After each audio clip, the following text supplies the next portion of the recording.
Hello, my name is Juan Gallego. I'm a faculty member at the College of Business at the University of Colorado Springs. I'm also an on-call facilitator for the Center for Creative Leadership. Today, I wanted to talk to you about moving into the new normal by understanding consumer behavior.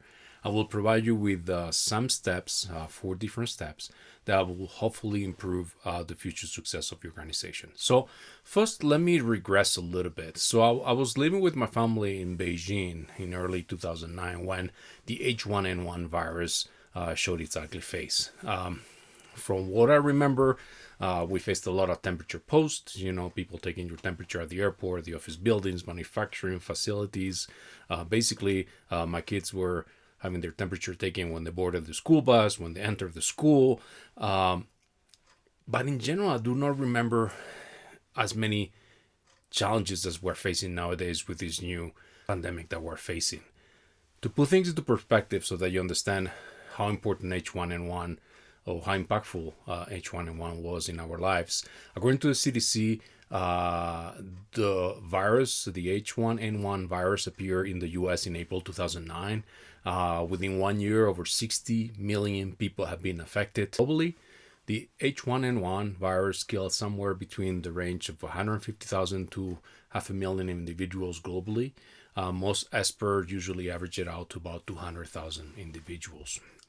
So how is this different from the COVID-19?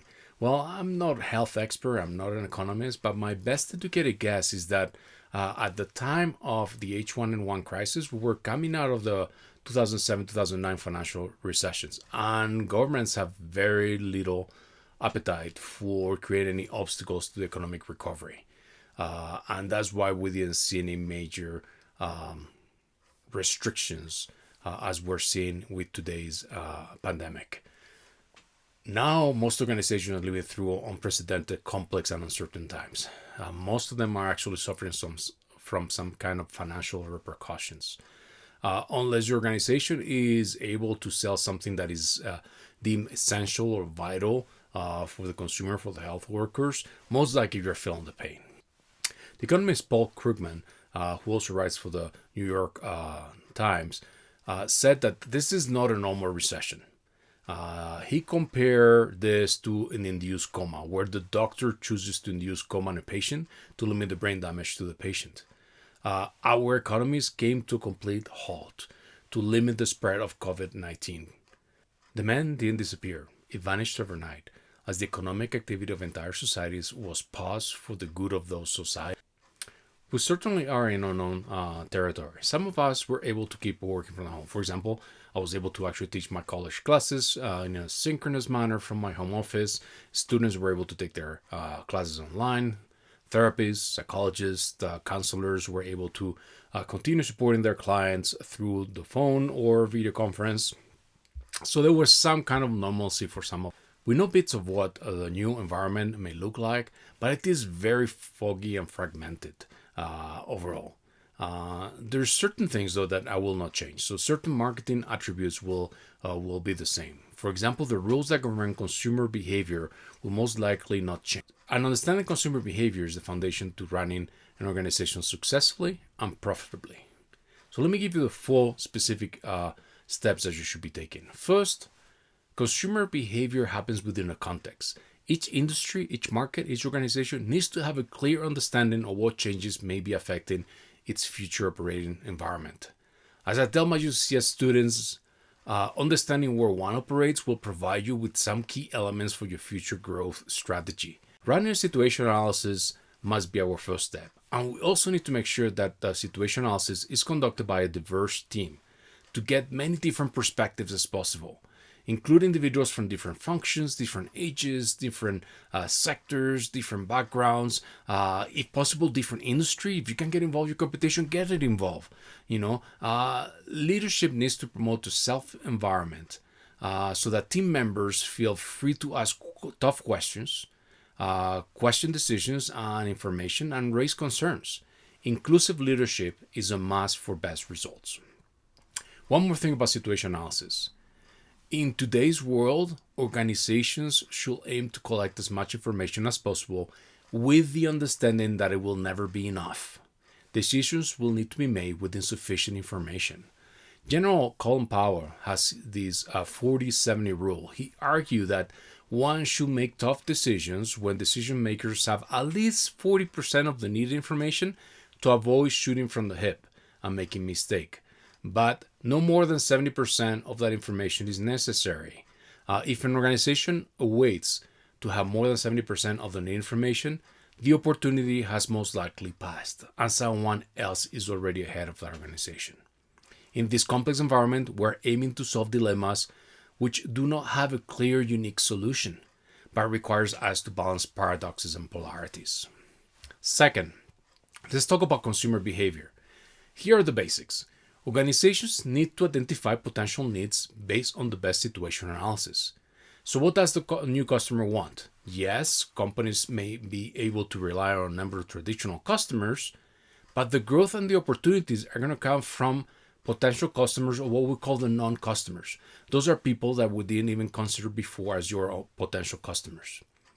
A need happens when there's a gap between the desired state and the actual state.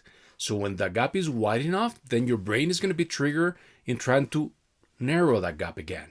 Okay? So what is that? What is that desired state and what is that actual state that the consumers are in? Okay? So the coronavirus most likely disrupted the desired state as well as the actual state of consumers. For example, with almost 36 million people now filing for unemployment, the economic status of millions of individuals have been disrupted, and therefore that's going to have an effect on the desired state and the actual state. Third, you need to understand that your customers may be feeling the same or greater fear levels that we are. Fear is the most important component of human behavior since it will overrule our logical decisions. The current pandemic has brought fear to many of our consumers. Fear is very complicated.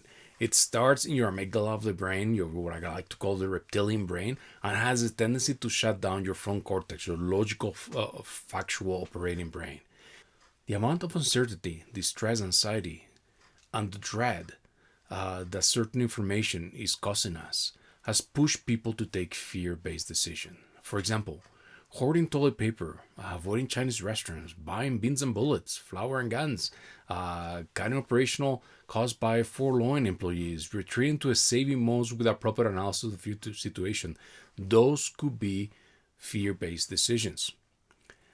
Those are the irrational decisions that we take out of fear as a way of asserting control over our environment.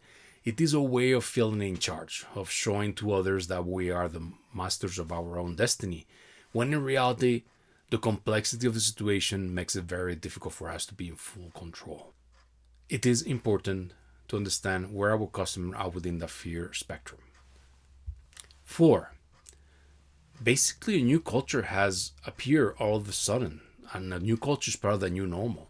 As consumers, we're also coming out of this new environment seeking guidance and a better understanding. Psychologically speaking, we are social animals that were forced to isolate. Some of the new changes have been dramatic. We were asked to sequester for months, and now we're coming out and we're asked to wear masks and gloves to go grocery shopping.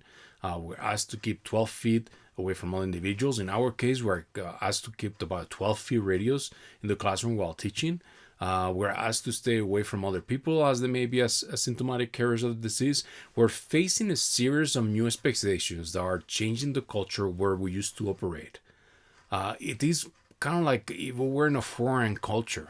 We're entering that foreign culture. So can we help our customers understand that culture better? In summary, your organization needs to be asking the 4 following questions. First of all, what are the new pain points of our customers are facing? What difficulties and challenges are our customers facing that keep them from reaching a balance between that desired state and the actual state that we talked about? What is the fear level that is they are operating under? How are the new culture shifts affecting our customers? How can our organization address those out of balance opportunities and help those customers reach their needs? Winston Churchill once said, "Never let a good crisis go to waste. Understanding consumer behavior is your new gate for future and long-term success." Stay safe.